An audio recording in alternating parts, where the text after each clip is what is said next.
Sebastian Fundora upsets the champ, Tszyu. Bloodbath? Aftermath. Hello, fight fans. This is Coach Nathan of NS Champ 7 Part Boxing Series at nschamp7.com with a recap of what just went down this past weekend at the T-Mobile Arena in Las Vegas, Nevada.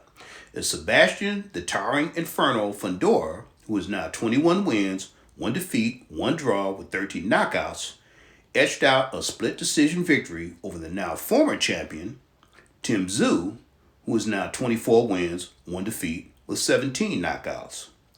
First off, I was obviously wrong on my prediction of this match, but it was shaping up to be what I described in my preview in the first 2 rounds, as Fundora was getting rocked with hard shots, which not only snapped his head back a few times, but it also caused him to suffer a broken nose in the first round, which he admitted to, by the way, at the post-fight press conference.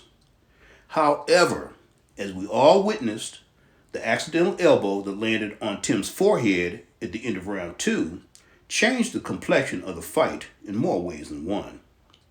But it also gave the fans a chance to see another dimension of excitement in a prize fight. Now, I'm talking about more than just the spectacle of blood and gore. I'm talking about both men fighting through their own personal adversities throughout the whole 12 rounds.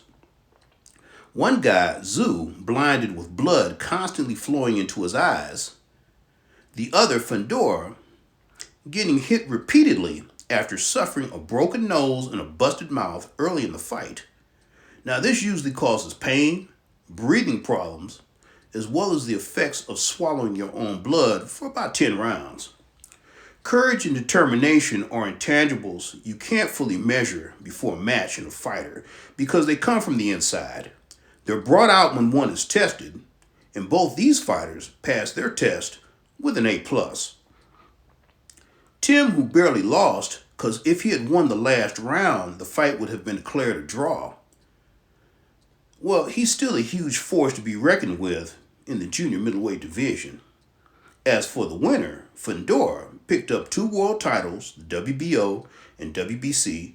He made history for being part of the first brother and sister.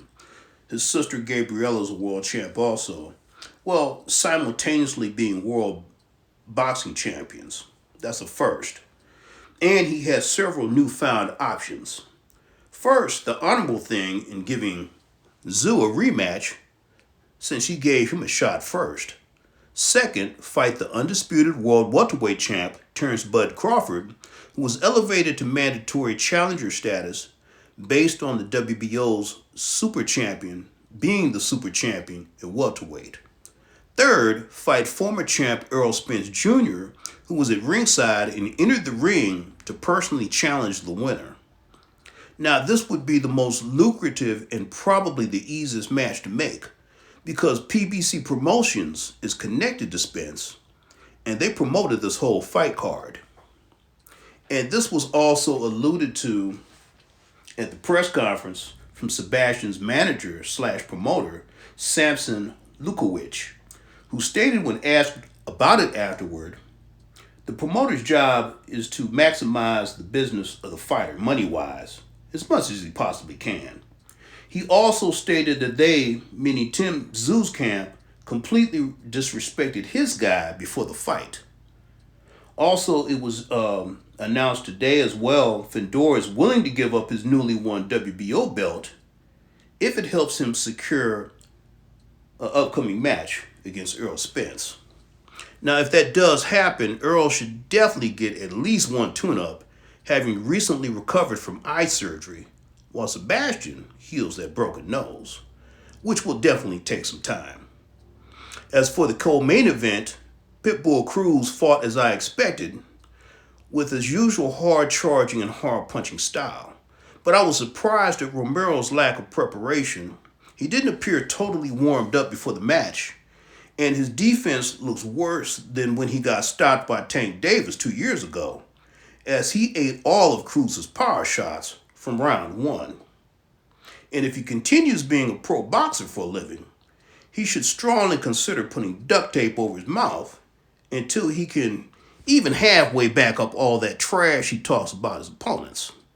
So, That completes my analysis on this one, folks. But don't forget, for elite boxing instruction, elite boxing analysis, and elite boxing philosophy, click that like and notification button and subscribe to NS Champ 7 Part Boxing Series at nschamp7.com. And as always, I'll be seeing you the next main event.